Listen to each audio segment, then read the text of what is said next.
چې زه 4 کالو نه په سرکاري سکولونو کې استاد یم.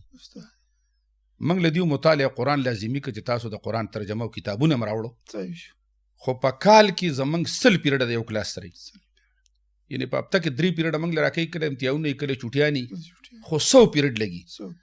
او دا کتاب چې دی نو دا چې مسلسل ویلی کېږي نو بیا د هغې بیرته مراجعه نه کېږي، بیا پای کې لیکل نه کېږي، نو د هغې دپاره دومره وخت نه دی مهیا شوی چې دا واړه په هغې باندې پوهه کړي شي. نو ډېره زیاته کمزوري ده، خاص کر زموږ په سکولي نظام کې چې هغې کې د عقیدې یا د فقې یا د احکامو یا د عقایدو چې د دې معلومات طلبه یا د هغې ټیچرز وزارت ته ورکړی شي.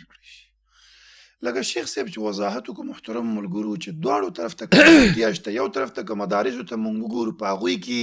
هغه دنیایي تعلیم نشته، یو دیني